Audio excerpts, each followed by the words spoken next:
Welcome to Business Talk, Sister Gawk. I'm Becca, and today's podcast episode topic is Instagram secrets influencers won't tell you.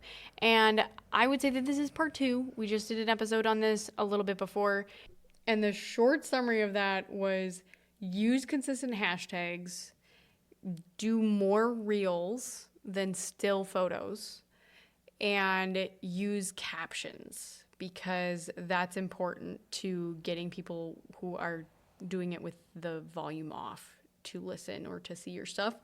Okay, so then, and with me today, Mia is back. I'm here.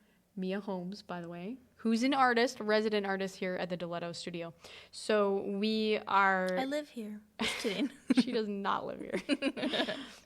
But yeah, we're going to be talking about things that she can do to make sure that she is posting consistently and stuff. So that was the big thing, is the algorithm cares whether or not you keep posting, even if it's not good. Like, people didn't like your last video as much. I mean, there's times where I've gotten like 700 views on one video and been like, oh man, didn't do very well. But over time, it still keeps getting a lot of views because I keep posting consistently on my other ones. And sometimes one video just goes boom through the roof. And like, even right now, I still get followers like all the time from previous videos that I've done that have over 1 million views on them or whatever. And some that I don't, like, I changed up my hashtags, and I did notice, so I went from like the woodworking series to like starting to do more specific art gallery artist hashtags. And so because you can only use 5, for you, I would say like you seriously need to put artist as a hashtag. And then I think that a lot of the content, what I've realized with the art gallery specifically, is getting a lot more into not necessarily doing like the how-tos, even though those are so fun for me. And like, I do think that people who are artists also collect other people's art. But if you're looking for more like target markets of within Diletto, it's like, how are we positioning for people who are looking to buy art, different than people who are looking to imitate art? Because when you have this how-to content, which I'm totally fine doing with John, on the tutorials for the woodworking, and we had this huge following with the woodworking, and then a lot of guys who are doing woodworking, obviously, because they also have Instagrams, they're looking at other people's stuff. We even got reposted by multiple other like Instagram influencers that were like talking about, what do you think, and like saying like this guy and his granddaughter. I'm like, well, John's not my grandfather, but you know what? Whatever. It's just funny. So some of the interesting things, though, that I did find about doing these posts is that it doesn't matter what you do. You can be most educational, non-controversial person whatsoever, which, by the way, apparently the way you put glue on, and if you say that you're adding more oxygen to the glue by like spreading it with your finger, is controversial amongst woodworkers. I'm the least controversial person in the world. Oh my goodness. No one has ever disagreed with me in my opinions. Okay, but the sarcasm is so real there. Dripping, by the way, if you didn't know. But anyways, so they get upset about certain things that just rub them the wrong way within woodworking technique, or certain people saying, you have no idea what you're talking about. And then other people saying, have some respect for this guy. He knows a lot and he's way older than you are. And then you have other people within the art field that I've seen. This is a different market of people that are not woodworkers, but I would say master craftsmen are a completely subset of artists, in my opinion. But people who are more like painters and like mixed media artists and all this stuff, they're like a completely different group of people, like completely different in terms of like values, techniques, ideologies, like family structures. Like, it's just a different crowd of people. And so when I started changing my hashtags to hashtag artist, hashtag art gallery as like the major ones, I started losing actually people in the woodworking space, because they're like, oh, I don't want to know about that. And that's okay. Like, stained glass was somewhere in the middle. And like, so I still kind of kept both. And I'm fine with doing some content on like, here's what we're doing. But what I really realized is, especially within the art space, you really have to sell your story about what you're doing and why you're doing it, because that part of the value of like people are invested in your journey. They're not just invested in, oh, look, you made a piece of art, right? And so the most successful people who are using that these mediums for marketing for art are telling a story. So with storytelling, it's way more about people invested in the journey than it is about the final product. And when you build something where you're saying, hey, like, this is what I'm doing, and people are like, oh, what's going to happen? What's going to happen? They're sticking around for that. And that's definitely what was happening with the door project. If people saw, okay, now they're fitting the door, now we're adjusting things, and this is where it's going in this space. And so people, like, I'm not kidding you, like, from town are literally dropping by into the shop and saying, how's the door coming? And I've literally not talked to this person at all about the door. That is a true fact. There are quite a few people that did that. While you've been here? Yeah. Just walked in? No, not currently, but like when we were doing that series, I would be in here. That's right. Yeah. Yeah, so people really do follow. Like, even if you are like, okay, I'm not looking for a global audience. I just want like a local, because I have a storefront in my community and I want people to come visit my storefront. People do still follow that, and they come in because they're excited about what you're doing. Mm-hmm. And I would say too that one of the things that I loved about doing this series is like I love incorporating other people into it. And when you do collaborations where you invite somebody to collaborate on your Instagram post, then it shows up on both of your stuff to both of your followers. Yeah, and that's been really cool. Yeah. But the thing that I would say about that is if you're going to do collaborations and you're like a local business, that's kind of cool because, okay, so TikTok, by the way, this is like a side comment, but TikTok just unleashed this local version for like local businesses. You can only see things in that feed that's within your area, which is kind of cool for small business advertising. What's that one? I haven't tested it out yet, but I literally just had somebody call me last week about it. And they're like, you need to get on TikTok because this is happening. This is going to be huge for real estate and blah, blah, blah. And which now I have to disclose. I'm a licensed realtor, by the way. Anyway, so with Pemberton Real Estate, I think I have to say that. So anyways, with those aspects, knowing like including like with your hashtags also a location so you show up on the Instagram map. Yeah. That's also important. And so for people for like Chisholm, they're seeing our content because we tagged it as Chisholm. Mm-hmm. And so if they've ever tagged content as being in Chisholm, a lot of times it's showing up for them. And so those are all certain things you can do. Some people are like, I don't want my location posted because I don't want people to know where I am. Well, I just put Chisholm. Like, I don't even put like Deletto, here's our address, right? Mm-hmm. But like Casey Drug has their address. I've always thought about just being like, at Casey Drug because they're right next door to us. Mm-hmm. But I don't actually know how to do that part of like putting our address on Instagram. I'll show you how. Oh, okay. Well, we have to set up like a Google place. Oh, first on Google. Mm-hmm. Okay, well, that's interesting because I was going to get into that next. Well, I would like to hold on a moment. For all you artists out there, this is Mia talking. I know we sound so the same. But I have been doing, so I recently just opened up an entirely new account for my art and kept my old art account that shows all my progress, everything that I've done as my personal account because Becca thinks that I post too many memes on my story. Okay, but there's a very big difference between having a personal account and a professional account. Well, yeah, so if you want to see my journey, you'll have to go to my personal and get over all of the memes that I post. But one thing I have learned in posting this new account, you guys, is that I hate posting on Facebook before because I was like, oh man, I don't want any of my family to see what I'm doing because I posted all these memes. But now that I have this professional account, I can go through and be like, oh yeah, post both on Facebook and on Instagram. And I get I've gotten more comments on my 3 posts that I have on my Facebook account than I have in the entirety of having this 3-4 year long having an Instagram account for my art progress because all of my mom's friends and my friends are all these boomers are commenting on my stuff like, you go girl and you're doing so good. I'm like, yes. Oh my gosh. So it's good. Your mom's best friends that are all praising you because you're the daughter. Like, that's great. You know what? I once had, we're going to get to that later. Never mind. That'll be the GOG. Well, we already have a GOG. We'll do both. Okay. One each.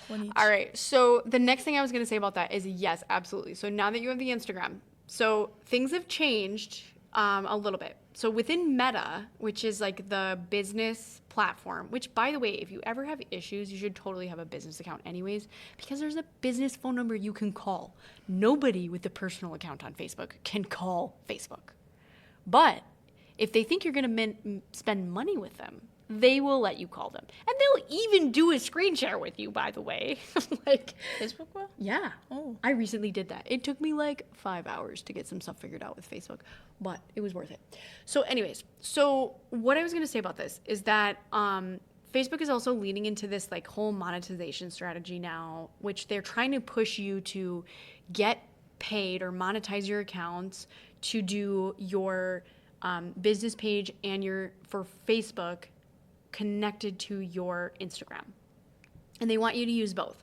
And so what's been happening in the changes is that like you also can see like the engagement for both at the same time now. They're like, this post got this many views or this much love or whatever, and it's showing you the combined data from Facebook and Instagram. And it's weird because like people are like, oh, it's doing really well, but like they can't see that it's on Facebook it's doing really well.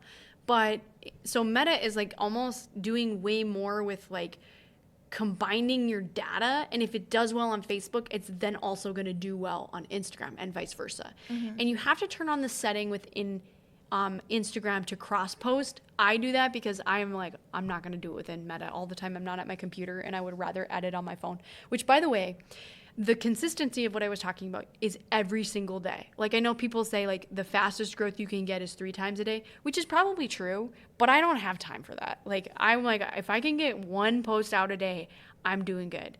And there's been times where I've missed a day, and I've definitely seen my numbers go down a little bit, but then they pop back up when I just keep going. But the thing is that like the consistency of 1 reel a day is really what they're looking for. And the more you do that, the more it just keeps pushing the rest of your content out. And so like what I do a lot of is I'll have like, when I'm working on the woodworking, for example, with John, we took a lot of that content in 1 2-hour session of looking at different tools, talking about the stuff. And I'm doing work on the door. Like I'm learning these things and realizing, wow, this is actually way harder than John makes it look. Like he's a pro, I am not.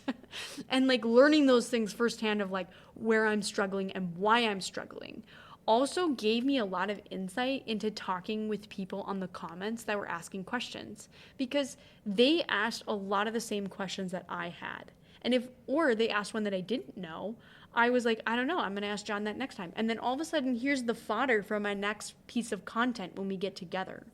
And so a lot of the questions became their own videos. And that 2-hour slot, we probably got maybe 15 minutes of footage, and from like working in between and whatever else. And then I just took that content in like a 3-minute spiel of him talking, and then I broke it up into like 15 to 30 second videos.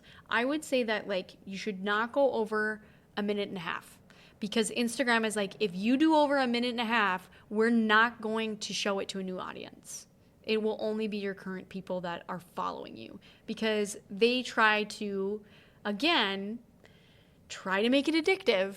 And if they can get less stuff, then they can throw ads in between the other content. Right. And so for them, it's all about almost training the brain to have a smaller attention span so they can get their advertising in, which, whatever, there's ethics there, right? So with that being said, like, that's why I like podcasting too. And you can see on my Instagram, there's a lot of people that have gone from looking at my Instagram or like watching the video and being like, who is this? To then going to my Instagram page, to hitting the follow button, to then hitting my link tree, and then going to my podcast, which is my long form content. And it's all about business. And you know what? That's okay. Like, a lot of people are like, why do you have all this meshed together? Well, quite honestly, I don't want to manage that many Instagram pages, and I am exhausted. But the nice thing about the collaboration feature is that if you're doing something with another business or an independent artist, they can start making content and then they can add you as a collaborator and invite you to that Instagram reel, which you just have to click the accept button. And then when you click on the profile, it'll actually pop up a little screen showing both profiles, so you can click follow on both of them if you like it. I love that feature so much. It's Why? very good. Why do you love it?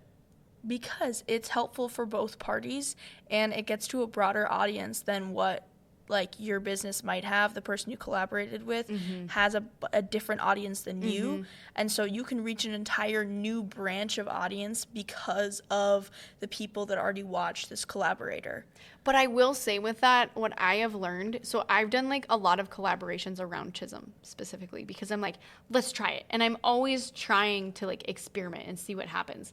And when I did a collaboration with 30 West, like the bike shop, I did hit like a couple thousand new people. But the reality is that those people were only interested in mountain biking. And they're not interested in the other stuff that I'm working on. It was fun, like if they ever come up here for tourism to say, by the way, come in and stop in the shop. But they're not interested in like the rest of my content. And Right. I highly doubt they're going to be followers of me long term unless they're like interested in a certain artist that I put out there that's similar to their style. Right. And I think too, that's why it's important to collaborate within your own community, because then you will get those followers long term to gain that. But From your community. right, from your Yeah. community.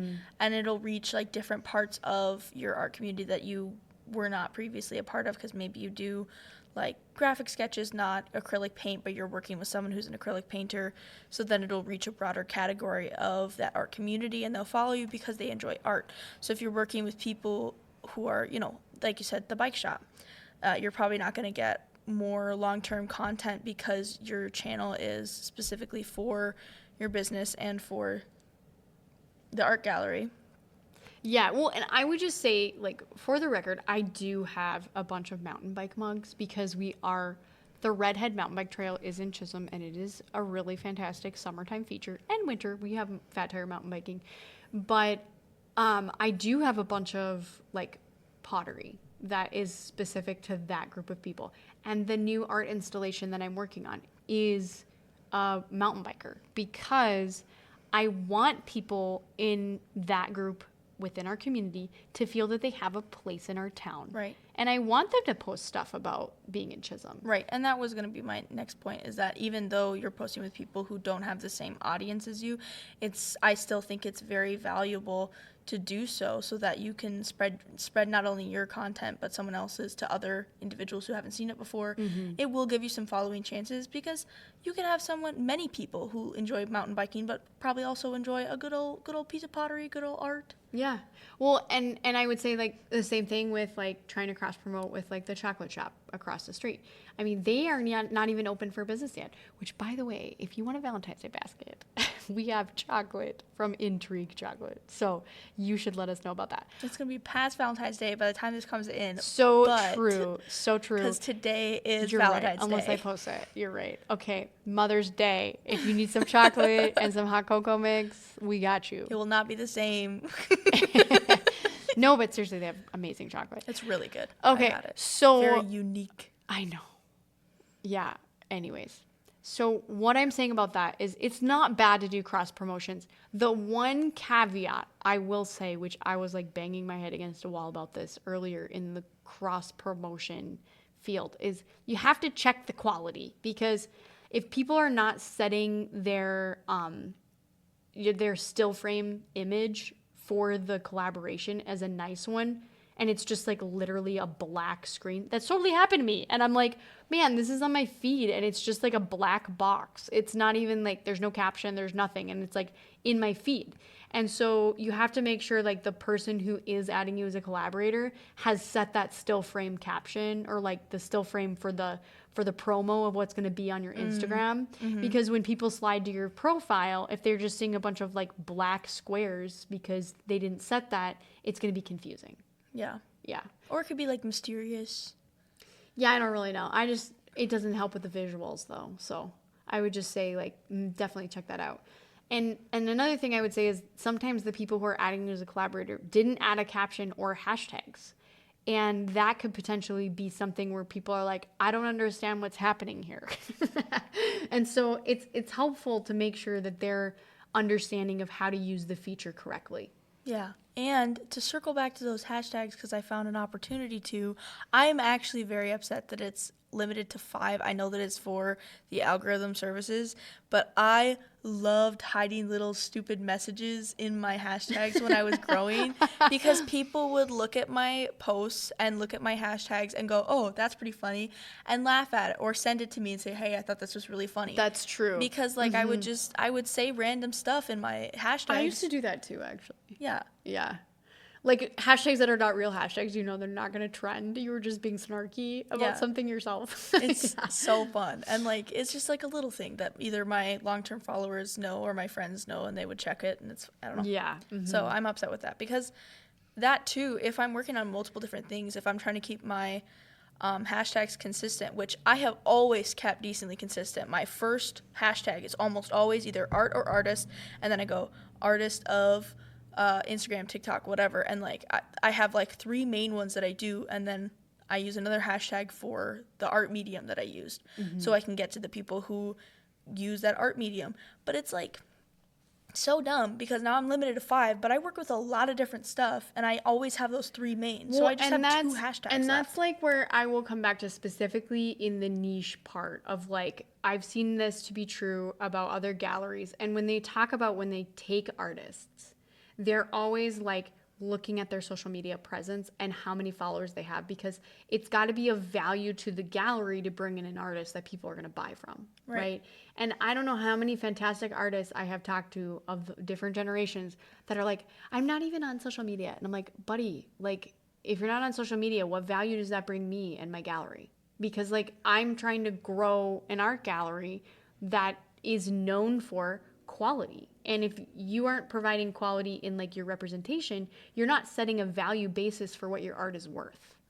And like that actually comes a lot into when you get into like tax strategy and all these other things, like in business, by the way.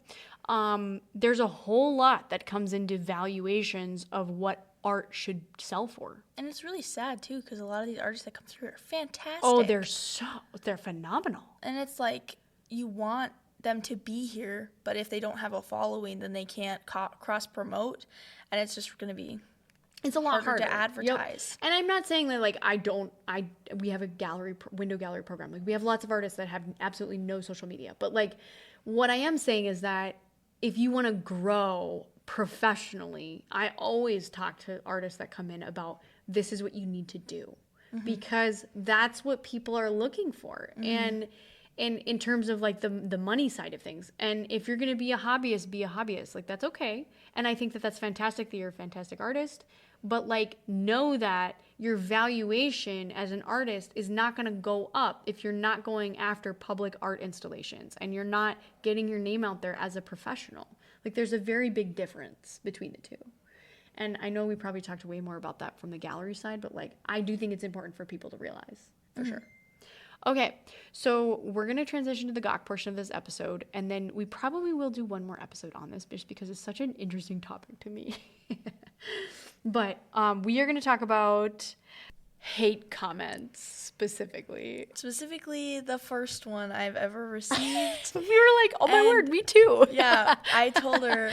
So my first hate comment actually came from my older brother, Aaron. What a pal. What a pal. Yeah. And I deleted it right away. What the heck? No, it's so funny because actually Aaron was like totally the first person that started commenting on my Instagram, except for he didn't comment on the comments. He literally sent my post to me in a messenger. Oh, he does it all the time to me. And he's like, why did you post this? Like, kind of thing. And he was like, Becca, you need to be careful what you're posting about woodworking. People in the woodworking space are brutal.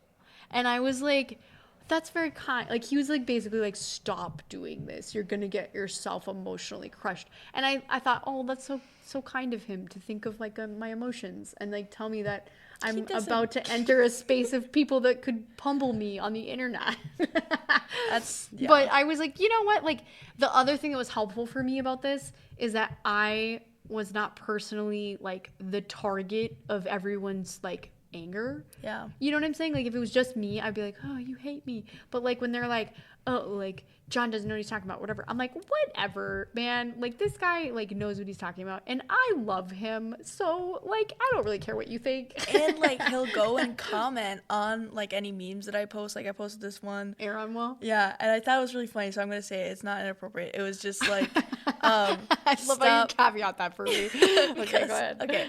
It was saying like stop smoking Camels with the mammals and come smoke American Spirits with the one you hold dearest.